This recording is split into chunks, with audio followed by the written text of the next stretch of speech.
ಬರುವಂಥ ದಿನದಲ್ಲಿ ನಾನು ನನ್ನ ಸೂಪರ್ವೈಸರ್ಗಳಿಗೆ ಒಂದು ಗುಡ್ ನ್ಯೂಸನ್ನು ಕೊಡಬೇಕು ಅಂತ ಇಲ್ಲಿ ನಿಂತ್ಕೊಂಡಿದ್ದೀನಿ.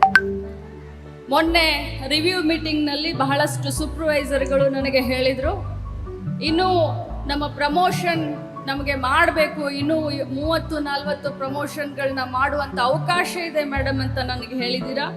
ನಾನು ಮೊನ್ನೆ ಬೆಂಗಳೂರಿಗೆ ಹೋದಾಗ ಈ ಒಂದು ಫೈಲನ್ನು ತೆಗೆದುಕೊಂಡು ಬನ್ನಿ ಅಂತ ನಾನು ಈಗಾಗಲೇ ನಮ್ಮ ಡೈರೆಕ್ಟರ್ಗೆ, ಸೆಕ್ರೆಟರಿ ಅವ್ರಿಗೆ ಸೂಚನೆಯನ್ನು ಕೊಟ್ಟಿದ್ದೇನೆ. ಆದಷ್ಟು ಬೇಗ ಸೂಪರ್ವೈಸರ್ಗಳು ಕೂಡ ACDPO ಮಾಡುವಂಥ ಒಂದು ಪ್ರಯತ್ನವನ್ನು ಮಾಡ್ತೀವಿ.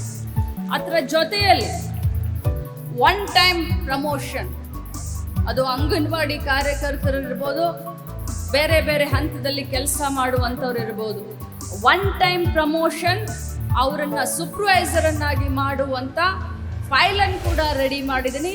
ಅಂಗನವಾಡಿಯಲ್ಲಿ ಕಲಿತಂಥವ್ರು, ಅಂಗನವಾಡಿ ಟೀಚರು, ಡಿಗ್ರಿ ಹೋಲ್ಡ್ರು, ಸೆಕೆಂಡ್ ಇಯರ್ ಅದು ಒಳ್ಳೆ ಮಾರ್ಕ್ಸ್ ತೊಗೊಂಡಂಥವ್ರನ್ನ ಸೂಪರ್ವೈಸರ್ ಮಾಡಲಿಕ್ಕೆ ನಾನು ಈಗಾಗಲೇ ಸರ್ಕಾರಕ್ಕೆ 400 ಜನರನ್ನು ಸೂಪರ್ವೈಸರ್ ಮಾಡಲಿಕ್ಕೆ ಒನ್ ಟೈಮ್ ಪ್ರಮೋಷನ್ ಕೊಡಲಿಕ್ಕೆ ಈಗಾಗಲೇ ಸರ್ಕಾರಕ್ಕೆ ಫೈನಾನ್ಸ್ ಡಿಪಾರ್ಟ್ಮೆಂಟ್ಗೆ ಪ್ರಸ್ತಾವನೆಯನ್ನು ಕಳಿಸಿದ್ದೇನೆ.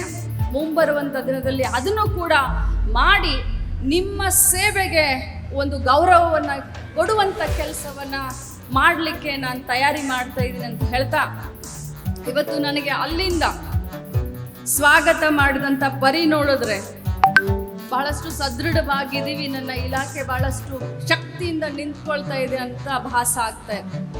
ಬರೀ ಬೆಳಗಾವಿ ಅಷ್ಟೇ ಅಲ್ಲ, ಈ ಪೋಷಣ ಅಭಿಯಾನ ಪೂರ್ತಿ 1 ತಿಂಗಳು ನಾವು ಪ್ರತಿ ಜಿಲ್ಲೆಯಲ್ಲೂ ಮಾಡ್ತೀವಿ.